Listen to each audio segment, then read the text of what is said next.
네, 여러분 반갑습니다. 오늘 누가의 신앙 안내서 18번째 시간입니다. 제목 주일 성수 어떻게 해야 하나. 누가복음 6장 1절부터 11절까지 11절 말씀 함께 같이 읽어 보시도록 하겠습니다. 한 절 제가 읽고 또 한 절 여러분들이 읽고 그래서 교독하시도록 하겠습니다. 1절 안식일에 예수께서 밀밭 사이로 지나가실새 제자들이 이삭을 잘라 손으로 비비어 먹으니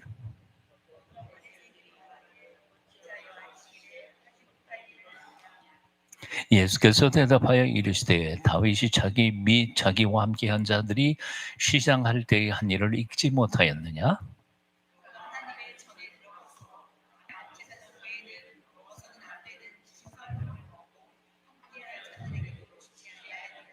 또 이르시되 인자는 안식일의 주인이니라 하시더라.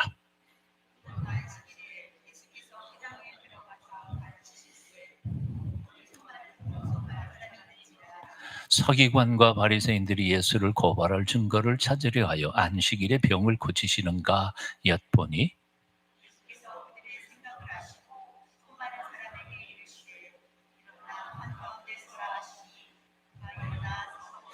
예수께서 그들에게 이르시되 내가 너희에게 묻노니 안식일에 선을 행하는 것과 악을 행하는 것 생명을 구하는 것과 죽이는 것 어느 것이 옳으냐 하시며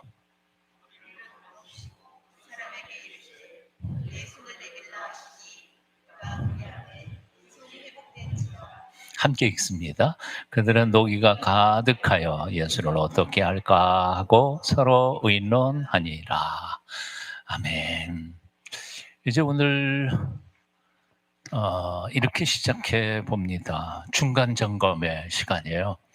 우리가 누가복음을 지금 이렇게 읽으면서 어디까지 왔나 하고 확인하는 겁니다.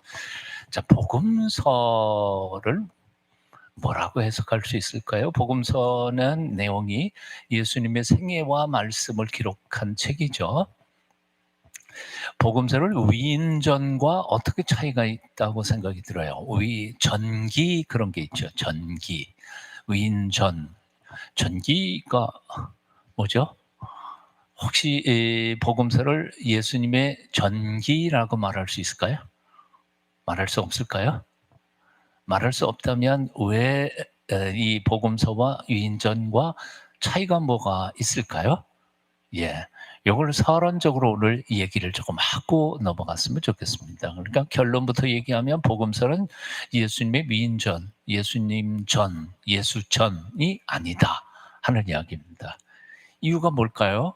이제 복음서 그럴 경우에는 영어로는 가스펠이라고 하죠. 가스펠은 이제 고대 올드 잉글리시죠. 옛날 언어, 옛날 영어에서 good spell의 준말이 가스펠이죠. 그러니까 요즘으로 말하면 good news, 복음, 복음이 바로 이 복음서의 제목입니다. 이 복음서의 제목, 왜 복음이라고 했을까요? 예수 전이라고 이름을 붙이지 않고 예수님의 일대기 이렇게 적지 않고 복음서라고 얘기했을까? 이유는 간단합니다. 일반 전기는 어떻게 되죠? 태어난 사람, 예를 들어서 이순신 장군, 그러면 이순신 장군 태어날 때부터 이렇게 뭐 소년기, 청년기, 데이터 나오는 거는 다 해가지고 마지막 죽는 순간까지 그가 남겼던 행동이나 이런 것들을 쭉 다 적어가는 거죠. 그게 위인전 전기의 일반적인 모습입니다. 근데 과연 복음서는 그렇게 적고 있을까? 그렇지 않다는 거예요. 어떻게 그렇지 않아요? 예, 우리가 마가복음 읽어보셨죠? 마가복음에 태어난 얘기, 예수님의 탄생 얘기 있나요? 예수님의 탄생 얘기 없어요, 마가복음에. 요한복음에 있나요? 없어요. 마가복음과 요한복음에 예수님의 어렸을 때 얘기 나왔나요? 없어요. 아무것도 없어요. 그럼 마가복음과 요한복음은 어디부터 시작하느냐 하면 예수님이 30살 이전의 거는 하나도 없어. 31살, 즉 공생에 시작해서 3년 동안의 얘기예요. 근데 3년 동안의 얘기도 아니에요. 3년 동안의 앞부분은 조금 나오다가 언제 얘기가 제일 많이 나오느냐 하면 마지막 해 33년 33살 때 그 1년이 제일 많고 그중에서도 제일 많은 데가 고난주간. 일주일 동안이 거의 복음서의 약 40%, 많게 잡으면 50%, 절반이 고난주간 얘기예요. 고난주간 얘기. 그러니까 이걸 일반적인 정기라고 말할 수는 없는 거죠. 누가 언제 어디서 무엇을 어떻게 육합 원칙에 의해서 기록된 정기는 전혀 아닙니다. 그럼 뭐야 그러면? 쉽게 말하면 이것은 구원의 드라마 같은 겁니다. 드라마라고 하는 건 뭐예요? 이제 드라마의 원리가 있죠. 드라마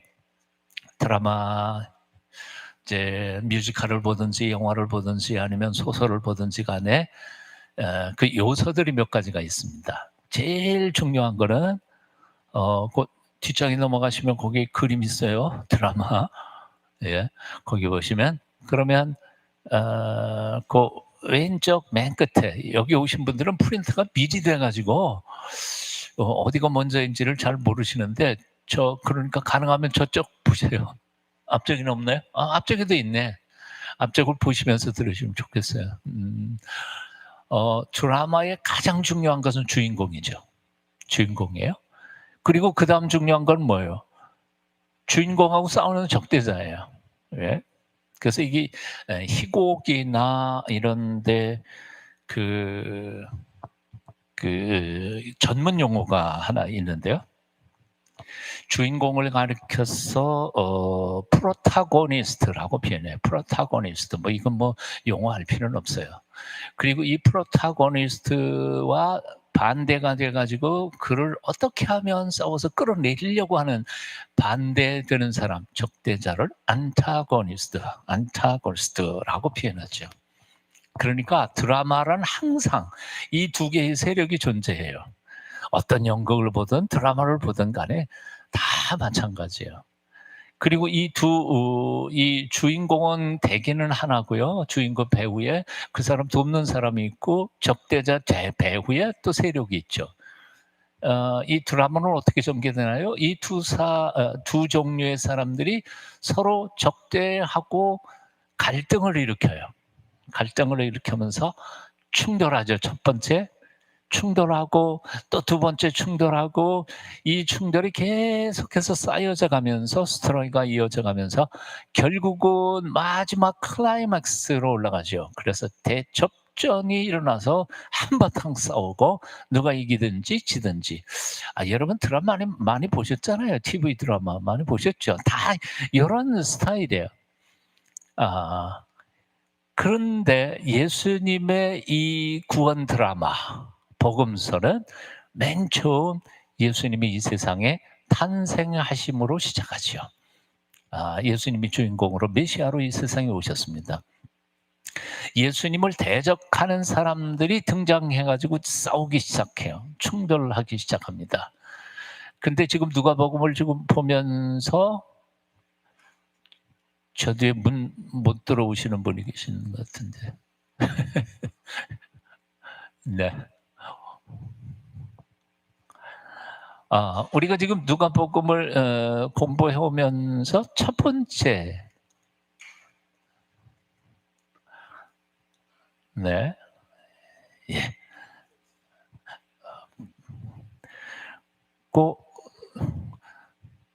좀 색깔 조금 다르겠죠? 거기 보시면 그 밑에 맨 왼쪽에 적대자 옆에 5장 21절 뭔지 기억나세요? 우리가 이미 배운 겁니다. 5장 21절에 중풍병자를 당장 고치지 않으시고 내 죄 사함을 얻었다고 속죄, 죄의 사하시는 권세를 드러내신 것으로 말미암아 적대자들이 바리새인들이 뭐라 그랬나요? 저 신성모독자다. 하나님이 왜 누가 죄를 용서할 수 있나? 벌써 거기부터 충돌하기 시작합니다. 하지만 5장 21절에는 이건 대놓고 하지 않았죠. 속으로 꽁 했던 겁니다. 저 수상한 놈이네 하고 생각했어요. 근데 그게 조금 더 나아가면서 그다음에 5장 30절에 대들죠. 대들어서 어찌하여 세리와 올리느냐? 아니, 세리를 어떻게 제자로 삼아? 아까 메시아로 왔다는 분이 죄인들하고 어울려서 노는 게 이게 수상하다. 그리고 대들기 시작해. 벌써 충돌하고 있는 거예요. 그런데 오늘 본문에 6장 1절에 어찌하여 안식일에, 그리고 안식일 규정으로 또 싸우게 됩니다. 그래서 결국 이제 앞으로 계속해서 이 과정을 통해서 올라갈 거예요. 쭉 올라가다가 이 누가복음이든지 복음서의 맨 마지막 클라이맥스는 뭐예요?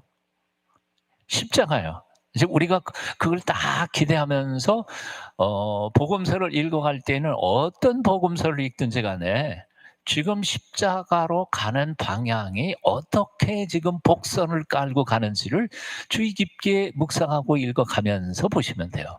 자, 근데 클라이맥스에 딱 가서 십자가 사건이 터졌어요. 그러니까 바리새인과 사두개인들, 그리고 예루살렘의 제사장들, 그 사람들이 이겼다, 그래서 생각했을 거 아니에요. 아, 드디어 우리의 적을 없앴다. 그런데 그게 끝은 아니었죠. 반전의 역사가 나타나죠. 예?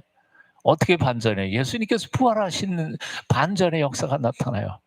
그래서 이 구원의 놀라운 드라마, 그림을 두 개를 했습니다만 십자가 사건은 우리가 인간이 죄로 말미암아 영원히 죽을 수밖에 없는 사람들이 십자가 예수님의 피로 속죄함을 얻고 예수님이 부활하심으로 우리가 영생을 얻는다고 하는 마지막 이 엄청난 기쁜 소식을 전하게 하기 위하여 이 복음서, 예수님의 행적과 말씀들을 쭉 재미있게 기록한 것이 바로 복음서 드라마라는 거죠.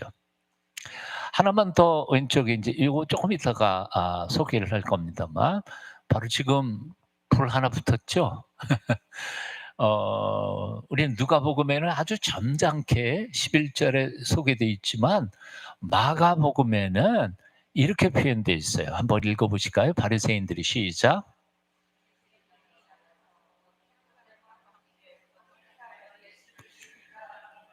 예, 벌써 여기서부터 십자가가 예고된 거예요.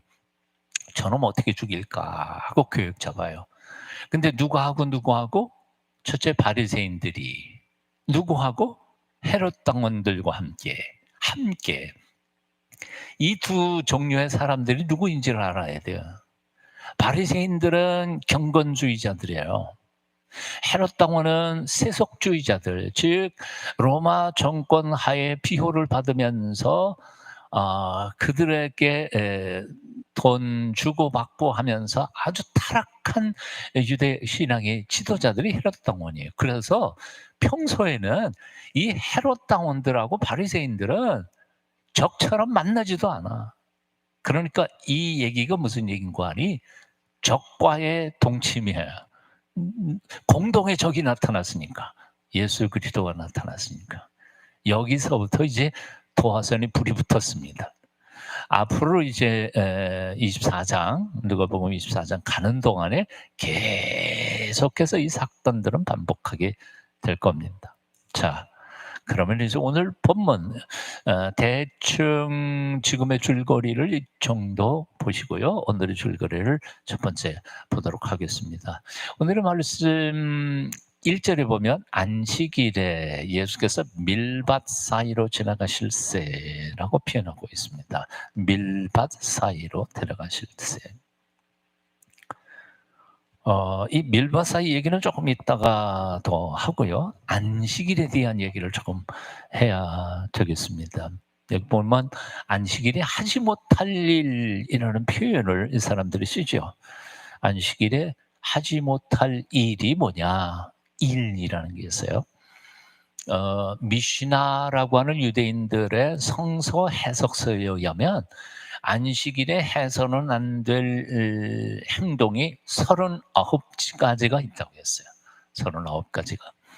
39가지 중에 한 가지가 밀밭에서 이삭을 잘라 먹는 거. 이거를 금지한 이유는 그것이 타작행위라고 생각했기 때문에 그래요. 자, 우선 안식일에 대한 계명부터 살펴보면 이렇습니다. 출애굽기 34장 21절에 보면 바로 안식일 거룩히 지켜야 되는데 언제? 타작할 때나 씨 뿌릴 때나 언제나 너는 엿새 동안 일하고 일곱째 날에는 쉴지니 밭 갈 때나 거둘 때나 쉴지며. 이게 출애굽기 34장 21절의 말씀이에요. 나중에 성경을 찾아가면서 거기 본문을 한번 달아놔 보십시오. 그냥 지금은 들으시면 돼요. 엿새 동안은 일하고 일곱째 날에는 쉬어야 해. 근데 쉬어야 되는데 언제? 밭을 갈 때든지 아니면 거둘 때이든지.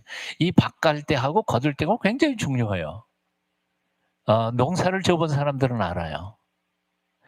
밭 갈 때, 그럼 봄에 씨 뿌리고 밭을 갈아가지고 씨를 뿌려야 되거든요. 봄에 파종 시기가 굉장히 중요해요. 좀 한 주라도 늦으면 수확에 엄청난 영향을 미치거든요. 가을에 가을 거주할 때에도 한 주라도 늦었거나 빠르면 이거 수확에 엄청난 영향을 미쳐요. 그런데도 불구하고 하나님 뭐라고 말씀하시는 거 아니? 파종하는 시기도 있고 거둘 시기도 있지만 그때가 안식일이라고 해서 밀어붙여서 일하면 안 돼. 그때도 쉴 때는 쉬어야 돼. 하는 게 이 명령의 말씀이에요. 굉장히 엄격한 말씀이시죠. 자, 신명기 23장 25절에는 또 이렇게 말씀했어요. 제가 읽어드릴게요. 네 이웃의 곡식밭에 들어갈 때에 내가 손으로 그 이삭을 따도 되느니라. 그러나 네 이웃의 곡식밭에 낫을 대지는 말지니라. 이게 무슨 말일까 하는 거예요. 네. 네 이웃의 곡식밭에 들어갈 때에 손으로 따도 괜찮아. 하지만 낫은 대면 안 돼. 이런 계명을 왜 하나님이 가르쳐 주셨을까? 그 이유가 뭘까요? 어떤 경우일까요? 한번 상상을 해보세요. 이웃의 밀밭에 들어가고 이삭을 손으로 따는 건 오케이, 괜찮아. 근데 낫을 드는 건 안 돼. 한번 상상을 해보세요. 배고파 가지고 가난한 사람이 이웃의 밀밭에 가고 손으로 이렇게 따서 밀 까불려서 먹거나 하는 거는 오케이, 가난한 사람들에 대한 배려예요.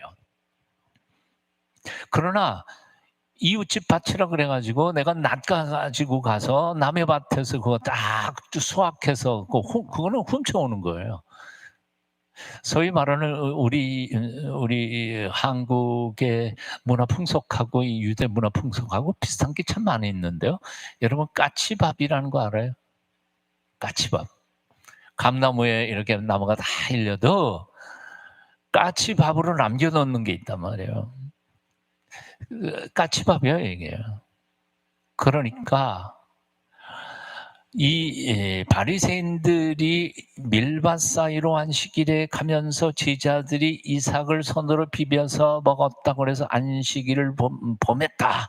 그래서 고발하는 것 자체가 이 사람들이 어떻게 하든지 예수님과 제자를 율법으로 얽어매 가지고 고발할 거리를 찾으려고 하는 거지, 실제로 가난한 이들은, 배고픈 이들에 대한 배려의 마음은 전혀 없었던 거죠. 그러니까 법조문만 가지고 따지는 거예요. 거기에다가 참 재미있는 게 있어요. 여기 2절 말씀 보면 어떤 바리새인들이 말하되라고 표현합니다. 어떤 바리새인들, 거기에 밑줄을 한번 그어보시죠. 이 어떤 바리새인들이 누굴까 하는 거예요. 누굴까? 자, 한번 2000년 전으로 이렇게 거슬러 올라가 가지고 그 2000년 전에 시골의 밀밭에 안식일 날 사람들이 있을까요? 평일날도 밀밭에 사람들이 이렇게 있을 사람들이 별로 없는데 시골에 안식일 날은 다 안식일 날 지키기 위해서 회당으로 가든지 뭐 성전으로 가든지 했을 거 아니에요. 거기는 사람이 모일 때가 아니야.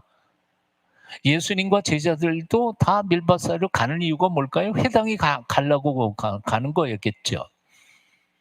그래서 여기 공동 번역에서는요, 이 번역을 그 원본하고 아주 의미를 살려서 이렇게 표현하고 있어요. 이것을 바라본 바리사이파 사람 몇몇이 바라본, 그러니까 한마디로 말해서 앞에서 우리가 몇 번 이제 그 바리새인들하고 부딪혔잖아요. 그러니까 바리새인하고 사두개인들이 딱 해가지고 저놈 잡자. 그래서 아마 파파라치로 몇 사람을 예수님하고 제자들 뒤로 절절절절 따라다니면서 흠잡을 거 없나, 그리고 찾아냈던 것이라고 오늘 보면 어떤 바리새인들, 그거를 그렇게 해석합니다. 저도 일리가 있다고 생각이 돼요. 그래요. 벌써부터 지금 꽁꽁이 가고 있었던 거죠. 여기서 한 가지만 더 짚고 넘어갈 문제가 있는데요. 일이라고 하는 거예요. 사실은 하나님께서 우리에게 명하신 명령은 아주 간단해요. 출애굽기 20장 8절 10계명 해설판에 나오는 거 아니에요. 10계명 뭐라 그래요? 안식일을 거룩히 지키고 안식일을 기억하여 거룩히 지키라, 그렇게 말씀했잖아요. 근데 안식일을 거룩히 지키라는 게 어떻게 하는 거냐? 안식일 날 일하지 말고 쉬어. 근데 일이라는 게 뭘까? 그래서 그 일이라고 하는 것을 서기관과 바리새인들이 정의를 내리기 시작해서, 아까 안식일에 못할 게 39가지가 있다 그랬잖아요. 사실 안식일 규정만 해도 몇백 가지가 돼요. 이유가 뭐냐 하면 바로 이런 거예요. 일이 뭔지 몰라. 일. 예. 그러니까 일을 어디까지를 일로 볼 거냐. 자, 그래서 대충 몇 가지만 소개를 하면 이런 겁니다. 첫째, 자기 밥그릇, 자기가 먹는 주일날 음식 밥그릇 이상의 무게를 들고 다니면 다 일이야. 그러니까 밥그릇 자기 목 아니고 두 사람 목을 들으면 일이야. 오리 걸어가면 괜찮지만, 왜냐하면 이제 뭐 성전이나 뭐 회당이나 갈 때 한 오리 이내니까, 마을이니까. 그러나 오리를 벗어나면 일이야. 일이야. 병자를 낫게 하면, 치유하면 그것도 일이야. 그것도 안식일을 범하는 거예요. 그냥 병자가 낫지 않고 그냥 상태로 보존하는 거는 괜찮아. 그렇지만 뭐 약을 투여한다든지 뭐 해가지고 그 사람으로 하여금 병이 낫게 만들었다, 그러면 그건 다 일이니까 그건 안식일 범하는 거예요. 재밌는 건 아니고 이게 뭐 복잡한 거예요. 그러니까 보통 유대인 사람들은 그 안식일 규정을 다 몰라요. 그러니까 누가 알아? 바리새인하고 서기관들만 알아. 그러니까 바리새인하고 서기관들은 그걸 딱 지키고 있다가 모르는 사람들을 딱 잡아내가지고 종교법정에다가 고발하는 게 그 사람들의 일인 거예요. 바로 지금 이거 하고 있는 거예요. 정말 어떻게 생각하면 하나님의 율법은 해방케 하는 거, 자유케 하는 거고, 그 법의 정신은 하나님이 우리를 사랑하신다는 것인데, 이걸 얽어매서 노예를 만들어 보는 것이 바로 그때 당시의 사람들이었으니까 예수님께서 가장 싫어한 거죠. 가장 미워하는 것이었고요. 근데 한 가지만 얘기를 해보면 이런 거예요. 자, 아까 오리 이상을 가면 일이라고 그랬죠. 멀리 가면 안 돼요. 근데 자기들은 벗어나는 방법을 만들어 놨어요. 어떻게 벗어나냐? 집에서 오리 밖을 나가면 일이지만, 그럼 집이란 뭐냐? 집이란 뭐냐? 잠자리가 있고 먹을 식기가 있는 곳이 집이야. 그러면 안식일 전에 오리 밖에 가갖고 집하고 모포하고 하나 놓고 와. 어? 뭔 얘기지? 그러면 거기 가가지고 또 갈 수 있는 거예요. 그러니까 중간중간에 지점에다가 일을 내놓으면 뭐 안식일 날 얼마든지 갔다 오는 거예요. 자기네 법에 의하면. 그런 식으로 자기들은 빠져나갈 구멍을 다 만들어 놓고 모르는 사람들만 이렇게 골탕을 먹이는 거지. 이게 바로 이 사건의 얘기입니다. 예수님께서 안식일 규정을 주신 하나님이시잖아요. 하나님 자신이세요. 그러니까 얼마나 속상하셨겠어요. 자, 여기 다시 한번 2절에 보면 어떤 바리새인들이 말하되 어찌하여 안식일에 하지 못할 일을 하느냐? 왜 안식일에 타작하느냐? 제자들이 미랄 손으로 했는데 아까도 얘기했지만 신명기 23장에 이건 타작이 아니고 가난한 사람이 손으로 털어서 입에 넣는 거 그걸 안식일 법에서 어겼다 그러니까 예수님께서 이렇게 말씀하시는 거죠. 레위기서에 보면 소위 말하는 진설병이라고 하는 게 있죠. 저 그림에 보면 진설병 그 사진 그림 보였죠? 자세히 잘 보시면요. 요게 성소 안에 있는 겁니다. 떡이 6개씩 두 줄로 이렇게 돼 있어요. 한 지파에 떡 하나씩이에요. 안식일 날 제사장이 떡 12개를 그렇게 새로 만들어서 올려 드려요. 이 떡을 진설병이라고 말하는데 사실은 그 말의 정확한 뜻은 하나님 얼굴 떡이라는 뜻이에요. 하나님 얼굴 앞에 드리는 떡이라는 뜻이에요.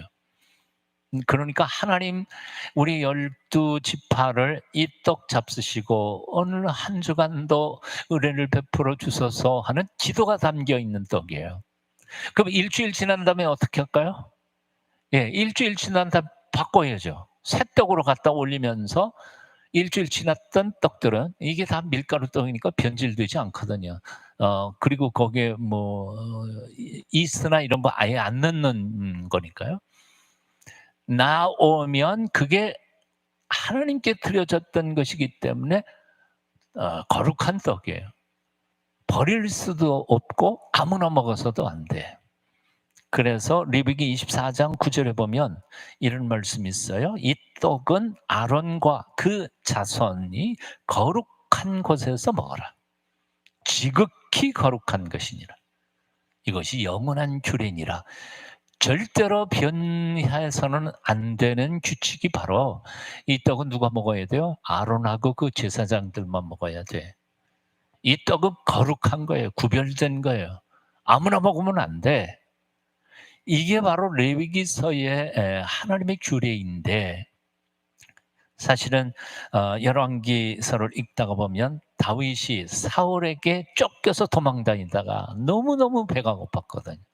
그때에 제사장이 먹을 거 없나 그러고 물어보니까 있기는 있는데 그리고 이거는 제사장들이 먹어야 되는 건데 그리고 그 상태를 묻죠. 다윗이 경건하고 거룩한지 아닌지 나쁜 짓 하지 않았는지 그거를 살펴본 후에 그 떡을 주죠.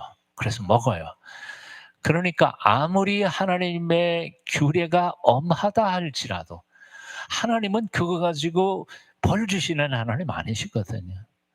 배고픈 사람에게 먹이는 거. 법은 그렇지만 그게 바로 긍휼의 하나님이 하시는 일이었던 거죠. 그래서 예수님께서는 바로 그 역사적 고사를 딱 기억하고 계시다가 그들 앞에 딱 대밀면서 그 얘기를 하시는 겁니다. 우리 3절부터 4절까지 같이 한번 읽어봅니다. 함께 읽어요. 시작. 예수께서 대답하여 이르시되 다윗이 자기 및 자기와 함께 한 자들이 시장할 때에 한 일을 읽지 못하였느냐. 그가 하나님의 전에 들어가서 다만 제사장 외에는 먹어서는 안 되는 진설병을 먹고 함께 한 자들에게도 주지 아니하였느냐. 이 말씀을 곰곰이 생각해보면 바로 이런 거죠. 예수님께서 이렇게 묻는 거죠. 나 그렇게 도전하는 거야? 그러면 너희 다윗 임금을 하늘처럼 받들고 있지? 다윗 왕께서 우리 조상께서는 그래서 진설병 잡수셨는데 그러면 다윗 왕도 지금 고발할래? 하는 도전이셨던 거죠. 꼼짝 못하고 그냥 들어간 겁니다. 자, 이제 다음 본문을 한번 살펴볼까요? 인자는 거기에 인자라는 말이 세 가지 뜻이 있습니다. 첫 번째 그냥 직역하면 사람의 아들이죠. The Son of Man, 사람의 아들. 어떤 교단에서는 그것만 강조하다가 보니까 예수님의 인성만 가지고 자꾸 이상하게 해석하는 분들이 있어요. 하지만 여기 인자는 그런 뜻만 있는 것은 아닙니다. 에스겔서에서 에스겔이 인자라는 용어를 계속해서 반복해 쓰고 있죠. 거기는 특별히 메시아로 오시는 분에 대한 특별한 호칭이 인자였어요. 그러니까 복음서에서 예수님께서 당신 자신을 인자라고 말씀하실 때에는 그런 구약적인 예언서적인 의미를 담고 있는 것이니까 이거 그냥 사람의 아들로 그렇게 해석해서 읽어가시면 안 됩니다. 메시아로 온 내가 안식일의 주인이다. 자, 그다음에 마가복음 2장 27절 여기 말씀 보면 내가 안식일의 주인이라 말씀하시면서도 굉장히 중요한 말씀을 한마디 덧붙였어요. 뭐라고 그래요? 안식일이 사람을 위하여 있는 것이요, 사람이 안식일을 위하여 있는 것이니라. 굉장히 중요한 말씀을 하세요. 오해할 것 같아요. 그런데 사람들 오해하면 안 돼요. 이거 그래 맞아. 안식일이 사람을 위한 거니까 사람이 피곤하고 뭐 그러면 예배 안 드릴 수도 있고 놀러 갈 수도 있고 뭐 그런 거 아닌가. 그거는 굉장히 자기 중심적으로 해석을 잘못하고 있는 것이죠. 사실 그렇죠. 안식일을 누구를 위해서 주었어요? 자, 맨 처음에 창세기 2장 1절 이하에 보면 하나님께서 6일 동안 천지를 창조하시고 제7일째 쉬셨느니라. 이것이 바로 안식일 규정의 시작이죠. 질문할게요. 하나님이 피곤하세요? 하나님이 쉬실 필요가 있나요? 하나님에게는 안식이 필요 없어요. 근데 왜 안식을 하셨을까요? 당신의 피조물들을 위해서예요. 네. 왜냐하면 하나님이 지으신 피조물들은 리드미컬하게 하나님께서 이 생명체 속에 리듬을 담아서 지으셨어요. 이제 연구를 해보시는 분들이 있지만 이 임신 주기, 7일 주기, 이게 사람도 그렇고 동물들도 그렇고 7의 배수, 2배수, 3배수 이렇게 쫙 나가죠. 이 리듬이 있어요. 우리의 마음, 우리 심장의 박동, 주기하고 소리하고 기관하고 이거 기가 막히다 그래요. 엄마의 심장 박동 소리를 들으면 아기는 잠을 자요. 아무리 힘들어도. 음악의 이 비트 이게 전부 다 그렇습니다. 하나님은 세상을 그렇게 지으셨기 때문에 인간이 언제 어떻게 쉬어야 되는지를 가장 잘 알고 계세요. 그래서 안식일은 바로 당신이 지은 피조물이 가장 행복하게 가장 건강하게 살 수 있도록 지으신 당신의 뜻을 우리에게 보여주신 거죠. 하나님하고는 상관이 없어요. 이걸 또 다른 사람들이 이렇게 생각해요. 주일날 하나님 앞에 예배해요. 예배를 누구를 위해서 해요? 하나님을 위해서? 찬양을 하나님을 위해서? 아니에요.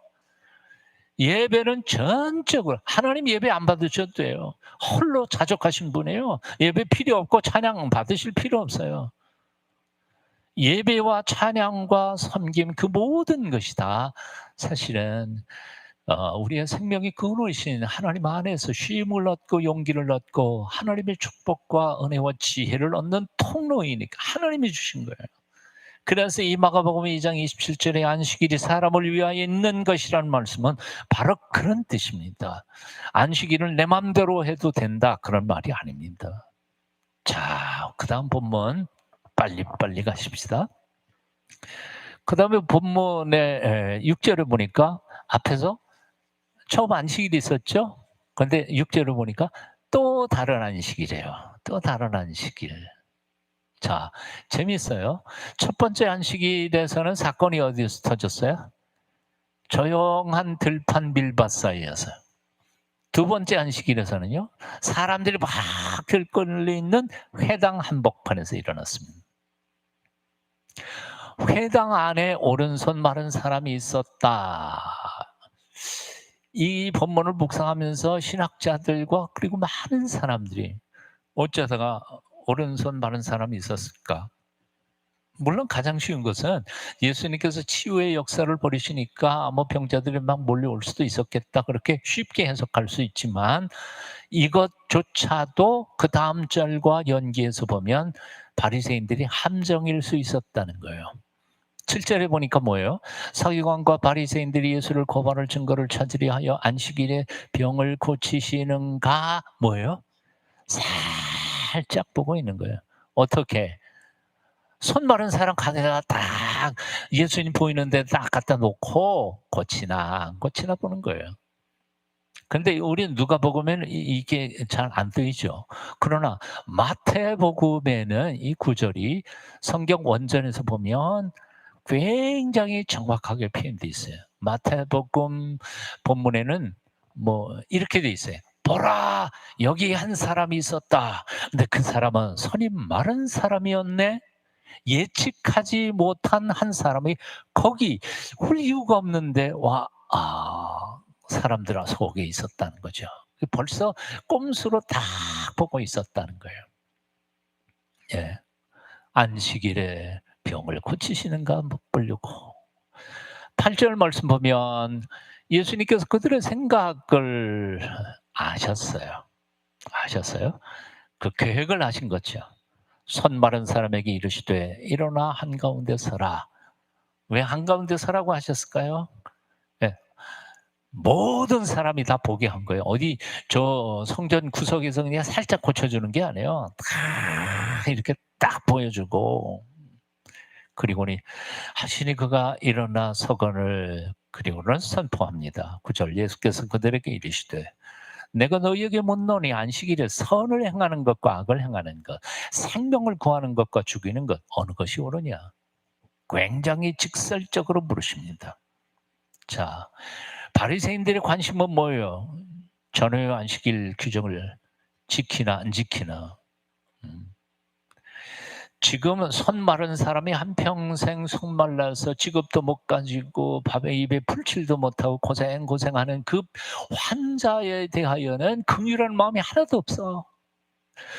오히려 그런 약자를 데려다가 예수님의 긍휼하신 마음을 충동질해가지고 범죄케 해서 그것을 고발하려고 하는 악한 마음들을 가는 거예요. 소위 하나님의 율법과 하나님의 법을 배운다는 전공자들이 그따위 짓을 하고 있었던 거죠. 예수님의 관심은 뭐예요? 안식일에 안 하는 게 중요한 게 아니야. 선을 행하는 게 중요한 거예요. 예수님의 관심은 사람의 생명을 살리는 거지. 이걸 거꾸로 가지고 있으니까 안식일의 주인이신 예수님께서 얼마나 속이 상하시겠어요. 자, 그 다음 넘어가 봅니다. 10절에 둘러보시고 그 사람에게 이르시되 내 손을 내밀라 하시니 그가 그리하며 그 손이 회복된지라. 내밀라 말씀만 하셨어요. 손잡고 뭐 치유하시거나 그런 치유 행위 없어요. 말씀만 하셨다는 게 바로 이 회당에서 굉장히 중요한 사실입니다. 예수님은 책 잡힐 게 없어요. 치유 행위 하시지 않았어요. 회당에서 예수님이 말씀을 선포하는 것은 하나도 죄가 아니야. 난 거는 하나님이 치유하신 거지 예수님 치유하신 거 아니야. 치료 행위를 하지 않았어. 능력의 말씀을 선포하자 그 말씀에 능력이 있어서 그가 치료된 것뿐이었어요. 그러니까 이 바리새인들도 어쩔 수가 없어. 예수님의 한 행위에 대하여. 그래서 11절 말씀 보시면 같이 읽어보십시다. 그들은 노기가 가득하여 예수를 어떻게 할까 하고 서로 의논하니라. 누가복음은 이렇게 점잖게 썼어요. 하지만 오른쪽 보시면 마가복음 아까 우리가 한 번 더 읽은 거였어요. 바리새인들이 나가서 곧 헤롯 땅과 함께 어떻게 하여 예수를 죽일까 하고 의논하니라. 그래서 이제부터 헤롯 땅 바리새인 사두개인들 그 예루살렘의 종교 지도자들이 어떻게 하면 예수와 그 일당을 죽일 것인가, 이 음모가 계속해서 어디까지? 십자가까지 나가게 됩니다. 그래서 도화선에 불은 이미 붙여졌습니다. 다음 오늘 안식일에 대한 얘기를 잠깐 정리하고 오늘 말씀을 좀 줄이겠습니다. 안식일에 대해서 이렇게 말했습니다. 조금 읽어볼게요. 원쪽에 사람의 몸은 7일이라는 생체 리듬을 가지고 있다는 것이 현대 과학이 밝혀낸 사실이다. 6일 동안 일하고 제7일에 안식하면 사람의 몸과 마음은 최상의 상태로 회복되어 다음 일주일을 또 신나게 시작할 수 있다. 그러나 10일 동안 일을 하고 그 다음 이틀을 쉬어도 스트레스 지수가 0으로 떨어지진 않는다. 완전히 회복되지 않는다는 거죠. 웃기잖아요. 열흘 일했는데 이틀 쉬었어. 그런데도 회복이 안 된다는 거예요. 왜? 리듬이 있으니까. 심지어 순환하는 혈액세포와 뇌의 활동 전위, 그리고 RNA, DNA 형성에 있어서도 놀라운 정도의 주기성을 가지고 있다고 시간생물학 크로노바이올로지의 개척자인 프란스 할버그 박사가 그렇게 말했다는 겁니다. 뭐 일리는 있을 것 같아요. 네. 자, 그러면 여기 다시 질문. 안식교회 교인들은 안식일 지켜야 된다 그래요. 어떻게 해야 돼요? 예. 대답 듣지 말고 그냥 우리는 주의를 지키고요. 어떻게 해야 될까? 우리가 주의를 지키는 이유가 뭘까 하는 얘기예요. 어떻게 해야 돼요? 예, 이런 겁니다.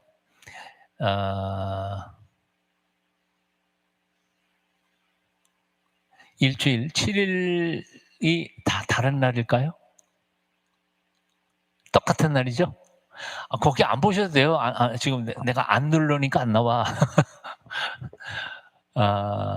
안식일은 정확히 언제부터 언제까지입니까? 금요일 저녁부터 해 딱 지고 토요일 해 지기 전까지. 그게 안식일이죠. 예. 우리 신약 성경에는 안식 후 첫날이라는 말이 많이 나와요. 안식 후 첫날. 여기도 소개를 했습니다만 안식 후 첫날 그런 말이 나오는데 바로 마태복음 28장 1절, 마가복음 16장 2절, 그리고 9절, 누가복음 24장 1절. 네. 편하신 대로. 네. 네, 고맙습니다. 이런 구절들 쭉 나오는데요. 안식 후 첫날. 그래서 안식 후 첫날에 초대교인들은 굉장히 열심히 모였던 것 같아요. 안식일 날 초대교인들이 모였을까요? 안 모였을까요? 안식일 날 폐기했을까요? 아니요. 유대인들이었기 때문에 안식일 날 모였어요. 안식일 성전에 예루살렘 성전에 올라가고 예배드리고 그랬잖아요. 근데 안식 후 첫날 그 하나님 앞 유대인으로서 모든 동족들이 지키는 행사를 다 지켜놓고도 그 다음 날 또 모여서 부활하신 예수 그리스도를 만난 신앙인들이 또 안식 후 첫날 모여서 말씀도 듣고 기도도 하고 했던 일들이 바로 그런 거죠. 결론부터 얘기하면 이렇습니다. 안식일이든지 주일이든지 월요일, 화요일 이게 다 중요하지 않은 날이 하나도 없어요. 다 중요한 날이에요. 안식교인들처럼 안식일만 지켜야 된다. 그렇게 말하는 것도 잘못이고요. 주일만 지켜야 된다. 그것도 잘못이에요. 예. 주일을 지키는 데는 굉장히 중요한 의미가 있어요. 왜냐하면 그날이 예수님께서 부활하신 날이기 때문에. 부활하신 주님을 만나며 그분에게 믿음의 고백을 하면서 신앙생활한다는 것은 굉장히 중요한 일이니까 그래서 주일날 모이는 거고요. 또 그럼에도 불구하고 주일날 전부 다 성수하면 주일날 예배 드릴 때 그 전기 한전의 직원들 몽땅 다 예배당 나오면 그 전기 누가 켜줘요? 사목사 나중에 돌 맞으려는지 모르겠는데 제가 학교 선생할 때요. 주일날 일찍 근무를 갔거든요. 당직해야 되잖아요. 근데 미션 스쿨이었어요. 거기다 다 크리스찬이에요. 주일날 자기 교회 가서 예배를 드려야 되는데 당직하겠다는 사람 별로 없어요. 그거 얼마나 고민했는지 몰라요. 그 후로 그것만 고민이 아니고 아까 금방 얘기했던 것처럼 근무해야 하는 급하게 근무해야 하는 사람들이 주일날 예배당 못 가고 병원을 지켜야 되고 그러는 사람도 어때요? 그러면 그거 다 믿음이 없는 거고 그리고 그건 문제가 있는 걸까요? 그렇게 생각하지 않아요. 어떤 사람들은요. 수일날을 주일처럼 사용하는 분들도 있고요. 피치 못해서 주일날 출근하는 사람들은요. 그래서 제가 어 제 목회할 때에는요. 그렇게 해서 하루를 월요일 날 쉬는 사람들도 있고 수요일 날 쉬는 사람들도 있고요. 그런데 자기만 신앙이 철저하고 제대로 한다면 그 사람들끼리 또 모여 가지고 성경 공부하고 제대로 좀 훈련하고 하는 과정이 필요한 거죠. 그런데 여기에 문제가 한 가지가 있는 게 뭔고 하니 기독교 신앙은 자기 혼자만 지켜서 되는 게 아니라 공동체 신앙이기 때문에 그 주일날 공동체에 나와서 섬기고 함께 예배하는 것이 소중하기 때문에 될 수 있으면 아까도 얘기했던 것처럼 특별한 사정이 있는 사람들은 할 수 없지만 그렇지 않은 경우에는 주일 성수 자기 교회 나가서 함께 예배드리고 함께 신앙 고백하는 성도들끼리 교제하면서 영적으로 성숙해가는 훈련을 할 필요가 있다는 거예요. 네. 어떤 사람들이 얘기하는 것처럼 안식일을 꼭 지켜야 된다 그 얘기는 아니에요. 어떻게 보면 안식일은 일주일의 마지막 날이죠. 근데 주일은 한 주의 첫날입니다. 시작의 날이에요. 여기에도 또 의미가 있어요.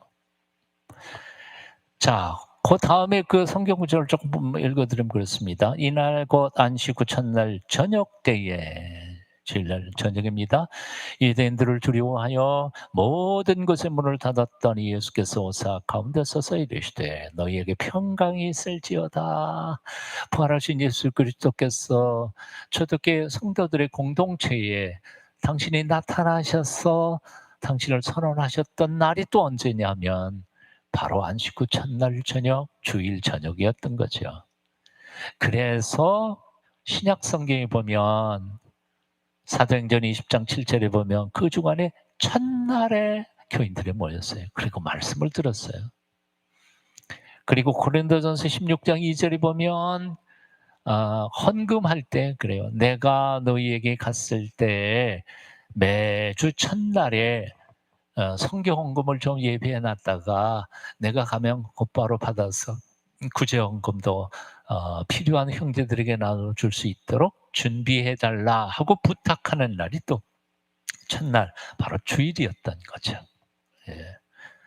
여기 여러분들 보시는 이 그림은 바로 누가 그렸는지 모르겠습니다만 바로 예수님께서 부활하셔서 예수님의 몸은 없고 그냥 덮으셨던 옷, 것만 세마포만 딱 부활의 빛이 비춰지는 모습을 볼 수 있습니다. 주일을 성수해야 하는 이유. 첫째는 주님께서 말씀하셨던 것처럼 하나님이 우리 인간들을 리드미컬하게 생체 리듬의 7일을 만들어서 했기 때문에 하루는 꼭 쉬어야 그 다음 한 주를 또 살아갈 수 있겠기 때문에 쉬어야 되는 거예요. 첫 번째, 이게 우리 육체를 위하여, 육신을 위하여 주시는 거고요. 두 번째, 그러면 그냥 쉬는 것만이 필요한 거냐? 그럼 주일 성수 교회도 안 가고 밖에도 안 가고 그냥 집안에서 디굴디굴 굴면서 구들장 베개로 하고 TV만 보면 그게 쉬는 거냐? 아, 참된 쉼의 의미가 무엇이냐 하는 것을 기억해야 돼요. 그러니까 주일 성수의 두 번째 의미는 뭐고 하니 생명의 근원이신 하나님을 우리가 떠나서 살다가 보니까 이게 죄에 파묻혔고 죽을 수밖에 없는 거니까 주일날 누구를 만나야 돼요? 살아계신 하나님을 만나서 그분의 영적인 공급을 받아야 할 필요가 있는 게 바로 주일 성수의 비결이에요. 예배 속에서 살아계신 하나님을 만나고 말씀을 읽어가면서 나의 허기졌던 나의 영혼에 새 양식을 부어 가지면서 그 용기를 가지고 또 한 주간 달려가는 거죠. 자동차가 아무리 좋은 차라 할지라도 기름 없으면 못 가요. 아무리 인격과 인품과 그렇다 하더라도 속에 내 영혼 속에 하나님이 부어주신 에너지, 사랑과 긍휼과 용기를 담아주시지 않는다면 한 주간 살아갈 용기가 없어요.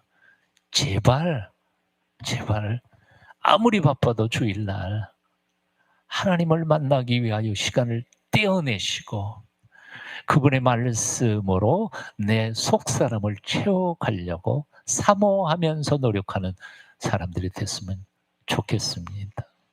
네, 오늘 말씀 또 들으셨는데요. 오늘 조금 급한 분들이 있어서 오늘 여기서 정리하고요. 묵상 함께 같이 잠깐 동안만 묵상하겠습니다. 급하시니까요. 말씀이신 주님 앞에 모든 것 내려놓고 들려주시는 음성 듣습니다. 주님 말씀하옵소서. 주의 종이 듣겠나이다. 1분만 함께 묵상하십시다. 오늘 들은 말씀 중에 한 가지만이라도 마음속에 새기면서 기도합니다.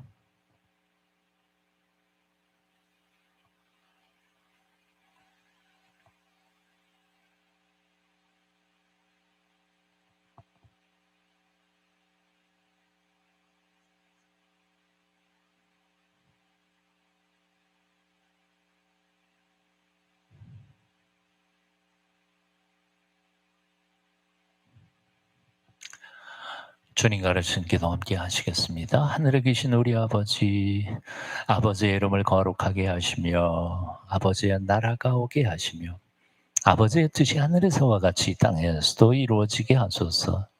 오늘 우리에게 일용할 양식을 주시고 우리가 우리에게 잘못한 사람을 용서하여 준 것 같이 우리 죄를 용서하여 주시고 우리를 시험에 빠지지 않게 하시고 악에서 구하소서. 나라와 권능과 영광이 영원히 아버지의 것입니다. 아멘.